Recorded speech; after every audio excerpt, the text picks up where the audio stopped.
Hello, everyone. Good morning and welcome. A few notes before we begin. We are pleased to offer simultaneous interpretation services today in English, provided by BoostEvents, a subsidiary of Boostlingo LLC. To follow the session in English, select English, please, from the interpretation menu at the bottom of your screen. You may need to click on the three dots or the plus button to access the interpretation menu. Please also select the slides in French or English at the top of your Zoom window to view the slides in your preferred language. Please note that this webinar is being recorded. The recording will be sent to participants and posted on our website after the session.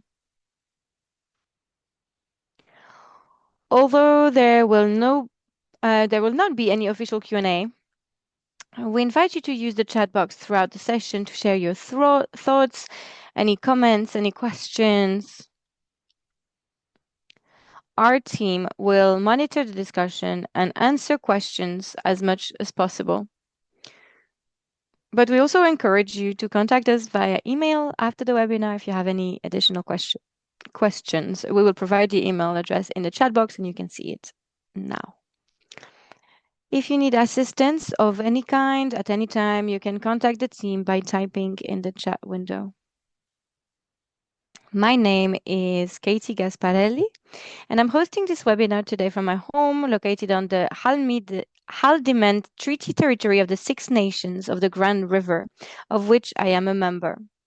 I am Senior Program Manager on the Indigenous and Northern Population Health Team at Healthcare Excellence Canada, and I use the pronoun she. We have the privilege to welcome Edith Picard from the Wendat Nation, who will respectfully open the session. The floor is yours, Edith. Hello. Hello, everyone.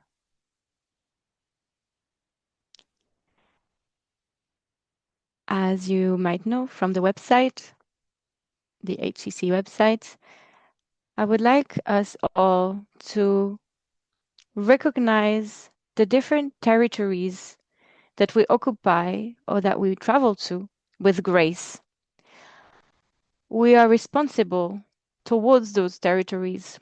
I'm in the larger Quebec region, in the heart of NU and CO, a beautiful Wendat territory. It is a crossroads of meetups for First Nations and many other communities that decided to settle there,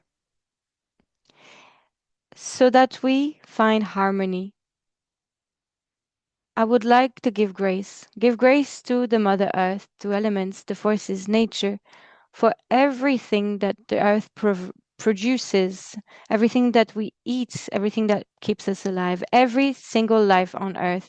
I would like us to give grace to our ancestors, the people who are inside our lives, the people who help us in our lives, and to all the people who help anyone who is suffering. I would like to take some learnings from nature for the skills that we develop. As we speak of the learnings we can pull from nature, I've found, because we are in the month of June, I found the forest strawberry, the wild strawberry. And June is the month for strawberry. It is the little fruit of the heart, the little berry of the heart. It represents the First Nations. It also symbolizes community, the understanding with someone else, the renewal, the reconciliation. As a very personal interpretation, I would like to add that this very small gift of nature reminds us that we have, each and every one of us, received different skills, different, complementary. Some people have more artistic gifts. For some other people, communication and teaching. And so that is why today, through this webinar, people have many skills and are inviting us here so that they can share their learnings in order to improve cultural security. Let's give grace for this occasion that is given to us to learn. Have a wonderful webinar, everybody. Thank you so much, Edith. Thank you to every one of you here for participating. This reflects, I think, because you're all here, a desire for change. HEC's mission is to shape a future where everyone in Canada receives safe, high-quality healthcare. For many First Nations, Inuit, and Métis people, the healthcare system is not always a safe space. In fact, it has caused significant harm to certain individuals, families, and communities. HEC supports individuals and organizations in their efforts to combat racism and promote cultural safety. I am joined today. I will introduce today, a new tool to further your work and to introduce to you also the new program that we have created in order to support you. I am joined today by a few people who helped me create this program, and they will share their different perspectives on the development of the tool, and they will also explain what it means to be supported by HEC in order to fight racism and improve cultural safety. Lucie, the tool that we have created is a tool that is trying to support you in the theory of change and to improve together cultural security. So we thank the Association of the Foundation of Canada, the CMA Foundation, for providing funding to support this collaborative project. And so before we continue, I'd like to welcome our panelists, Lucie, Anne-Renée, and Marie-Ève. Thank you for joining me here. Thank you for agreeing to participate. Please introduce yourselves and explain your connection to HEC's work on cultural safety. All right. Lucie, would you like to introduce yourself? Yes, hello everyone. First of all, thank you, Edith, for this introduction. Thank you for sharing your teachings today. My name is Lucie Poisson. I am a consultant for patient safety. I have the privilege to participate in this project, and we managed to create it from the very onset until now. So I was also part of the pilot project. I also participated as a consultant in the early stages, and the interpreter apologizes. The sound is so good. There are cuttings. But I am very happy to join you today. I am located in Quebec, and I recognize the territory that I live in today. Thank you very much, Lucie. I would like now to invite Anne-Renée to introduce herself. Hello, everyone. I am very happy to be here. Thank you, to Edith, for this beautiful opening. My name is Anne-Renée.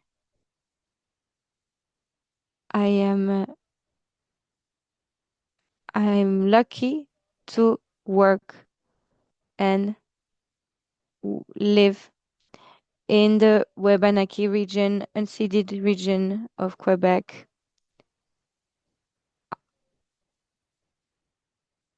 I work as a coordinator in Quebec, and for HEC, I am lucky to support the team along with Marie-Ève as a coach on this beautiful program. Thank you very much, Anne-Renée. Marie-Ève, this is your turn.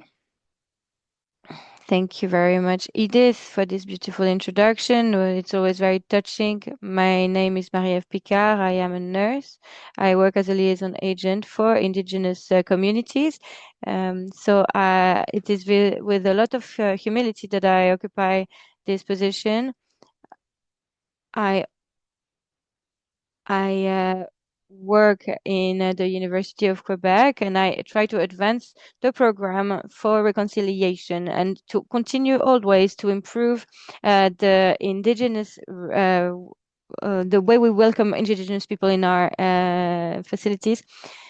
So I would like to say hello to to all the communities that we serve with the University Hospital of Quebec. And yes, I was part of the program. We were lucky to participate with my team and to try to advance our project with the beautiful ATC team and the support from Anne-Renée. Thank you very much. Thank you very much, Marie-Ève.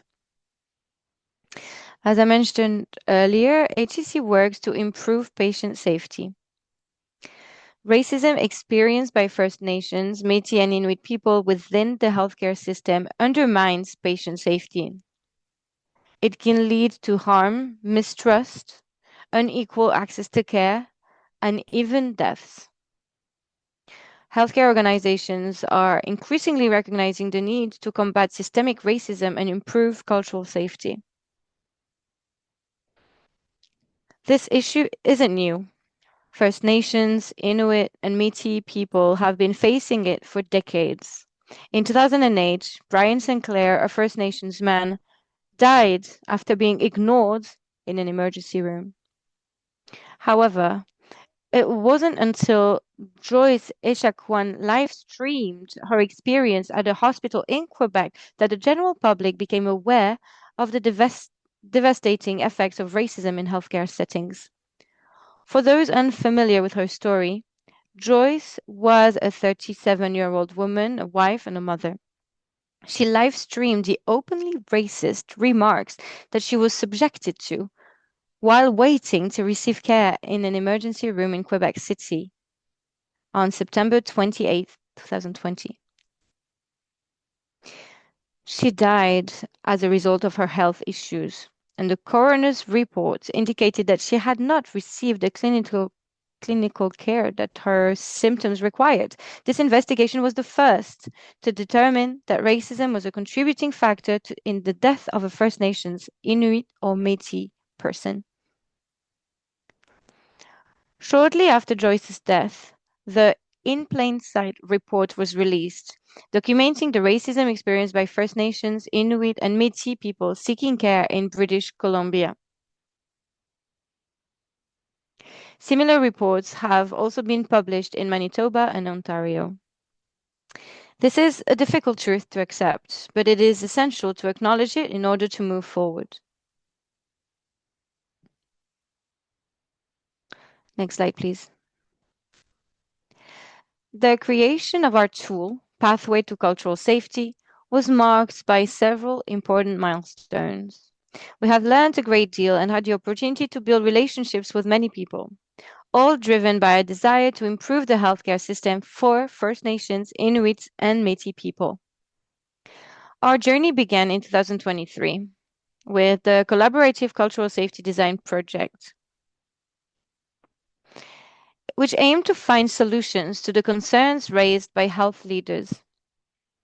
These leaders recognize the importance of taking action against racism, but the complexity of the issue and the fear of making mistakes seem to prevent them from taking action. So we recruited 12 teams from across the country to join us in finding a solution. We established two phases. In the first phase, the teams were tasked with building relationships with the First Nations, Inuit, and Métis communities that they served in order to better identify priorities and co-design a targeted quality improvement project focused on combating racism. The second phase involved implementing this quality improvement project. We provided support and and organized virtual and in-person learning events based on the needs identified by the teams throughout the project. At the end of this 2-year program, the teams shared their journey and lessons learned. We then continued to bring the teams together virtually and in person as part of the Pathways to Cultural Safety program, while also coordinating a cultural safety advisory group. The group brought together First Nations, Inuit, and Métis health leaders to guide us in developing the pathway to cultural safety.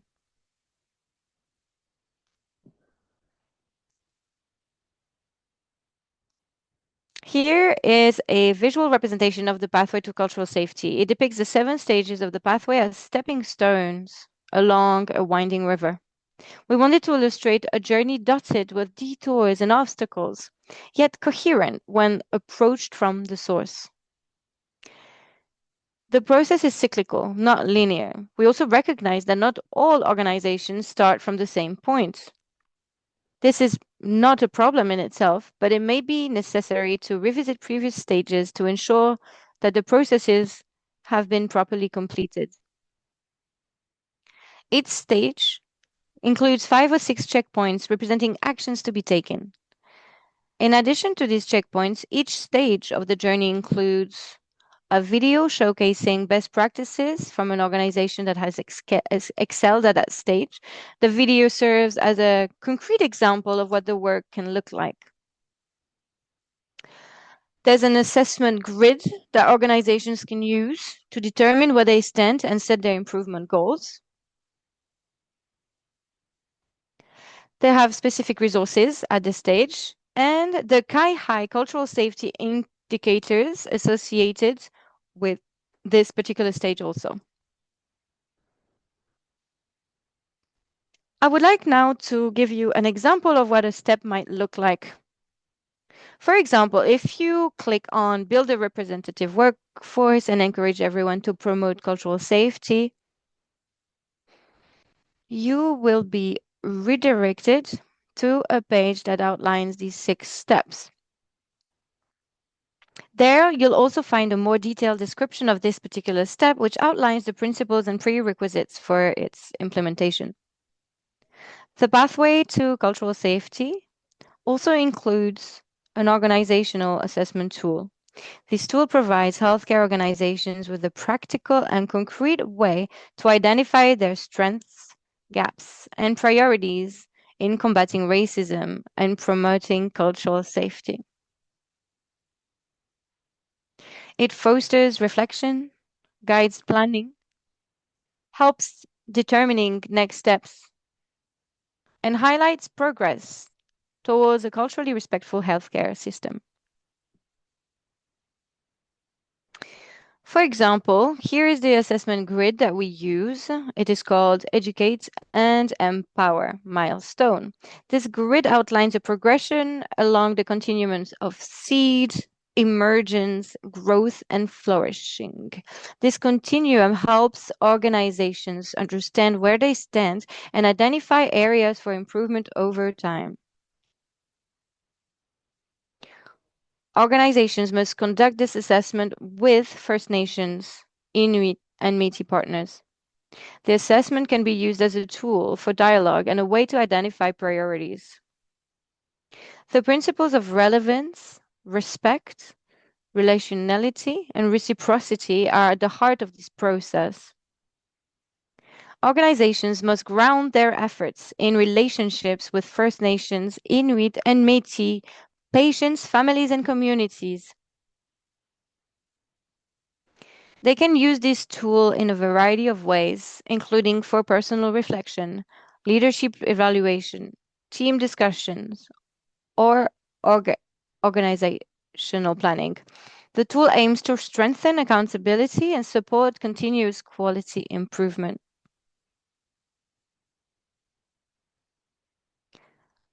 In the same stage, building a representative workforce and encouraging everyone to promote cultural safety, there is a video featuring a promising practice from Yukon Hospitals Corporation that showcases its innovative initiatives aimed at increasing the representation of First Nations, Inuit, and Métis people amongst the staff. Here are a few resources as examples that are part of that particular step. These were selected so that organizations do not have to spend so much time searching online. Lastly, the Kai-Hai indicators are associated here, and these ones are as follows. We have the percentage of members of seniors, like senior executives and managers who are First Nations, Inuit, and Métis, and the percentage of healthcare facilities that include cultural safety objectives, behaviors, and actions in their planning and performance evaluation.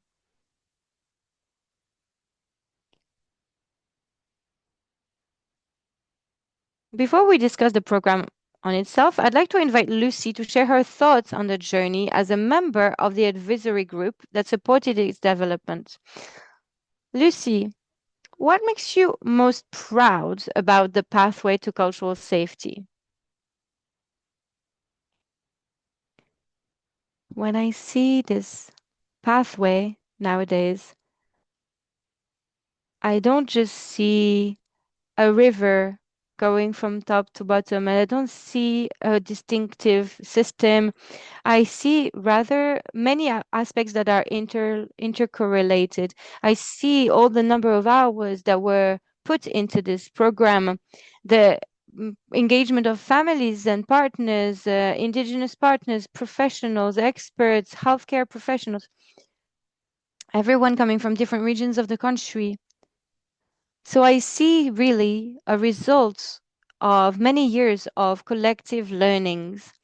It's coming to us because of sharing experiences, shared lived experience, and it's the accumulation of everyone and all their experiences. It is something that will always move and change. And I see that relationships are actually more important than the tools that we might share with you today. The links, the relationships that were created between the coaches and the supporting team, the elders, everything was so precious.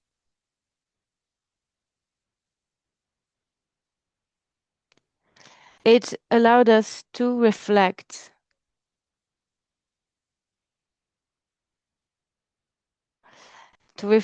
and to align better on the objectives that we want to meet.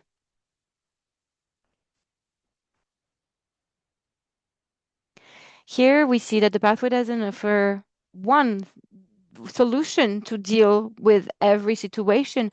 Every single person, every single every single territory would have to adjust it to their own context.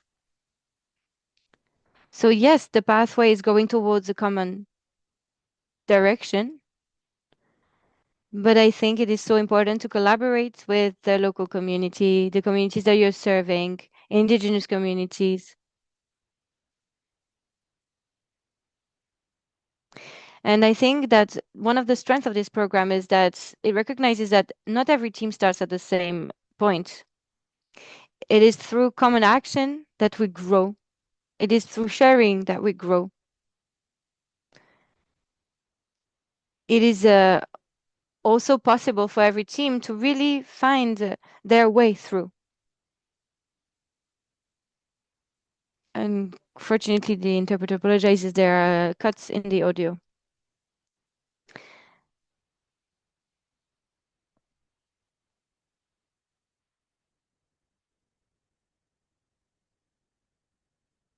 And so organizations do not have to work on their own. It is an occasion to learn together.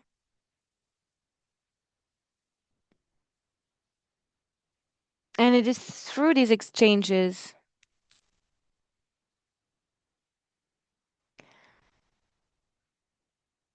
And so, in order to improve quality, we know that sustainable change doesn't operate just because an organization has decided to do something different. the change happens when people start to really integrate this knowledge, to ask different questions. For me, cultural security actually means that we keep learning together. It is a continuous learning that is built within the community when people want to learn. So we want to learn with the communities rather than for the communities.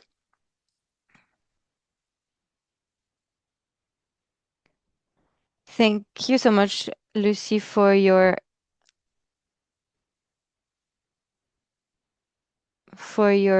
intervention. Thank you to all the advisors and teams who contributed to the development of this tool.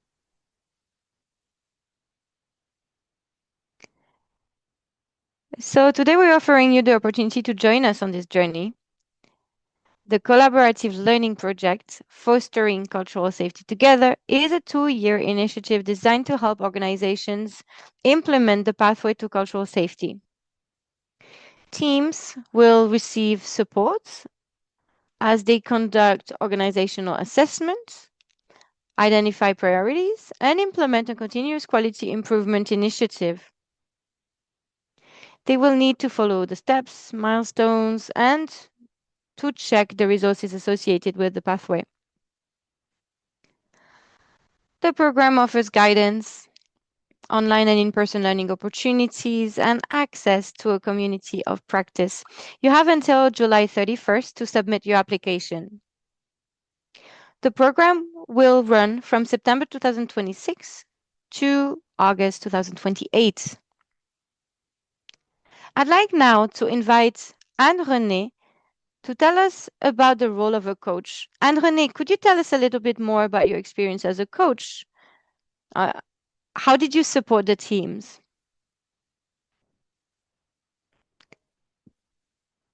My role as a coach varied a lot, but I wanted to support the teams how they would implement the actions and how they would step forward in the project. We started together and I introduced myself as just another member of the team. It's more like a facilitator, a moderator. There could be a bridge between the values and decisions of HEC and then what happened in their team and on the field. It's not always easy to navigate this. Marie-Ève will speak about this later. But of course, as any organization has their own vision.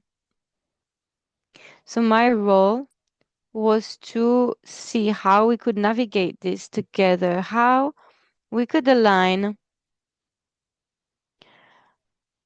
how their organization and the HEC could actually align, how their actions could actually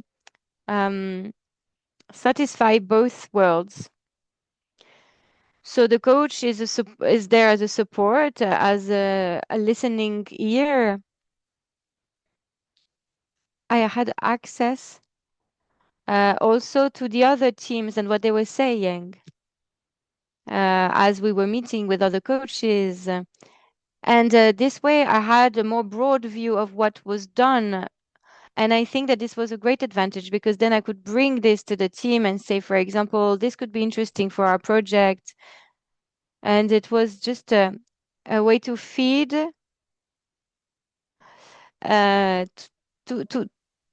to feed this information to them. So I really saw it as a supporting role. We were really lucky we were able to create this trust relationship. And I think that it was really something beautiful that was created. So that's it.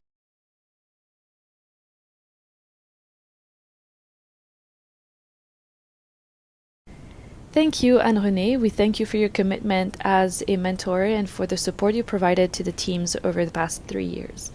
Marie-Ève, who is part of the collaborative project team, can now participate in the project in a way that you and your team will use in your efforts to improve cultural safety at the CHU de Québec, the Hôtel Dieu de Québec Hospital.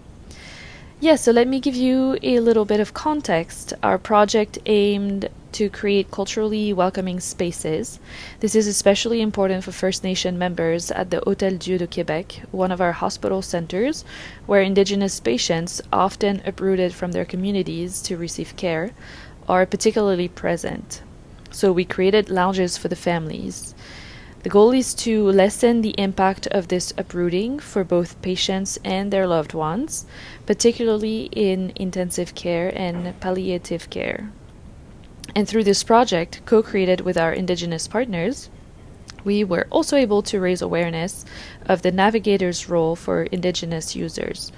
It also allowed us to educate both the clientele and staff who frequent those spaces. So for my team and I, participating in the project with Excellence Santé Canada was truly very important as a contribution to our culturally safe establishment process. First, the coaching was extremely valuable. It allowed us to take a step back, rethink our practices, and obtain concrete evidence to move forward. We were able to better structure our actions, clearly see the progress made, but also what was still needed to be accomplished. We were fortunate to be supported by Anne-Renée, who comes from a research background. Her different perspective truly enriched our discussions. It allowed us to see things from another angle, especially to better understand how to concretely apply these concepts in our reality, as Anne-Renée said, and in the health and social services network in Quebec. So about network building and meeting other people, it's been incredible because we're able to learn from their experiences, and we learned a lot and we feel less alone facing challenges, and it really strengthened our organization. So looking and knowing what is happening in other places all throughout Canada really helped us and helped us with our challenges. So to end, this coaching has really gave us concrete tools, and the collective has brought us inspiration and a spirit of sharing in an environment that is prone to respect. And I just wanted to highlight the goodwill of all the people who were involved in the project. So thank you so much for that. And we really learned about the way you function and how we could use your tools in our context. So thank you so much to all of you guys. One of the results of our latest of the outcome of our project is this image that you see on screen, and it's really helped us throughout the journey. So thank you so much. Thank you so much, Marie-Ève. It was wonderful working with you and your team on this project. Is there anything else that our panelists would like to add? Are there any reflections that you would like to share before we conclude? The word togetherness is something that really strikes me because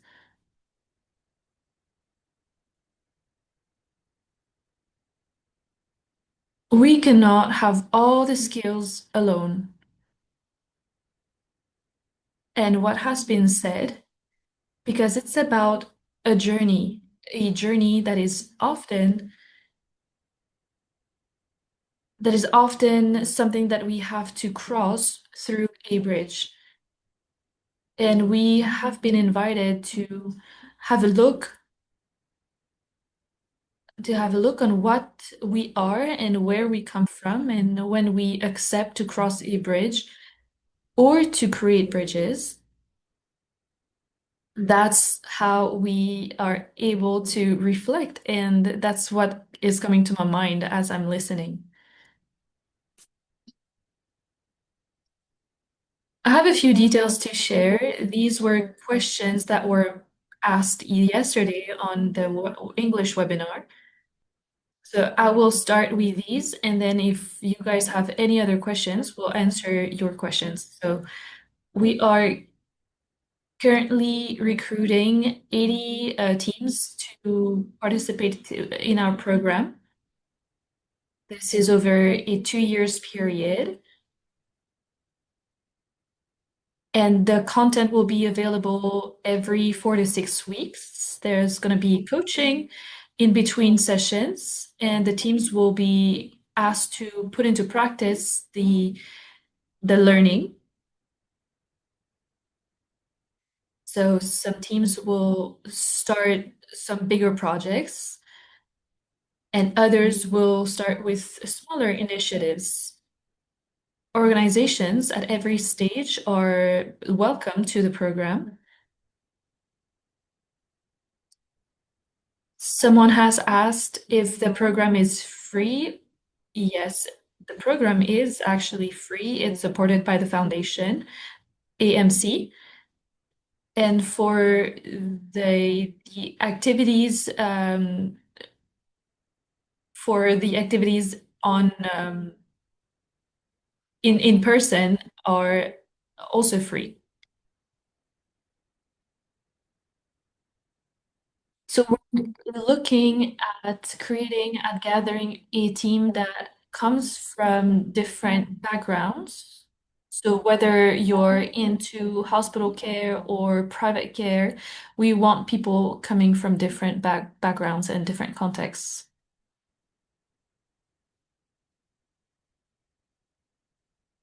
Practice videos will be made available on the portal of HSC on the website, and you will need to log in. You won't need to be part of the program to access the content, and you'll be able to access everything this autumn. We have a question. Do we have to have a defined project before starting or before wanting to start? No. The first stages of the program is aimed at creating new relationships and common projects with the people that you're serving. So the project has to be about constructing something and not predefined. Another question was how many people have to be part of the team? It can vary. However, every organization has to have a minimum of 2 people. One person has to lead the projects.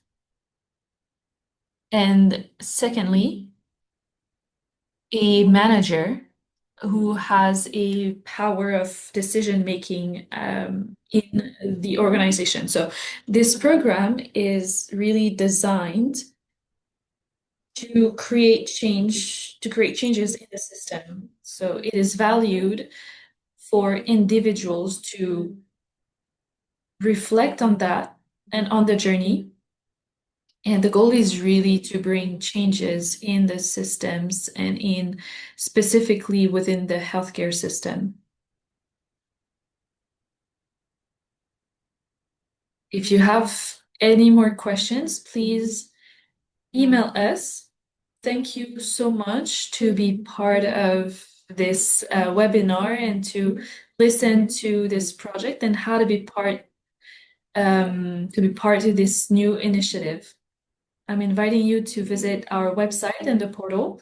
You can also email us at any point. We are available to answer any question that you may have. As I said, we are recruiting up to 80 teams to join our journey. So I'm really hoping that you will be one of them. Thank you to everyone. And I will give the floor back to Edith to conclude the meeting. Once again, we can see the strawberries. And I was talking about what they can teach us at the very beginning. And I really, really love observing trees and learning through what they can teach us, those trees.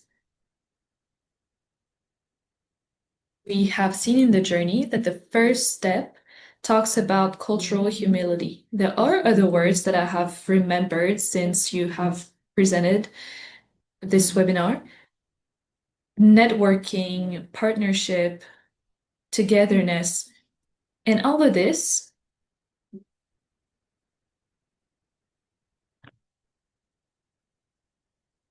And I would like to talk about what I am learning through trees. The trees that they teach us respect, first of all, self-respect, and the respect of the role that we have to play. A tree is not trying, let's say, like an oak tree, is not trying to become a Christmas tree. The tree is teaches us perseverance. It's a perpetual s- s- rebirth or rebeginning. It starts over again. It teaches us goodness. The tree is welcoming, it is serving us. It knows how to live as a group, and it encourages the growth of each and every one. And during the fall, it loses all its leaves. But when spring comes back, everything blooms again, which represents confidence and trust. The tree knows how to face adversity. Despite the wind or the storm, the roots are deep. And the trees also protect against erosion. Even if there are obstacles, we think about its steadiness. We might think, oh, it's not very useful if it just stays in one place. But no, actually, it is actually very useful. The tree teaches us humility because its beauty, its external beauty, is the fruit of a very discreet, quiet work of the roots. And the work of the roots in the shadow is a partnership. It's a work that is influenced by the environment where it grows. And all of this leads me to think about us humans. What we see is the outer beauty, everything that's from the outside, but it's also a root work. The roots are what is making us what we are, that it influences us, our development, just like the environment and our context.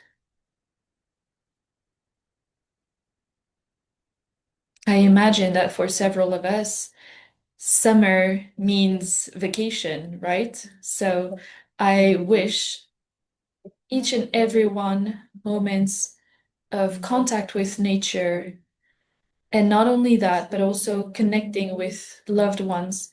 I wish us moments of discovery, of of observing, and occasions to know new people.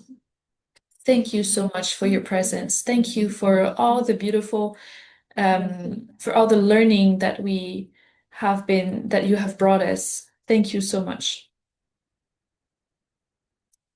Thank you, Edith, and thank you for this teaching today.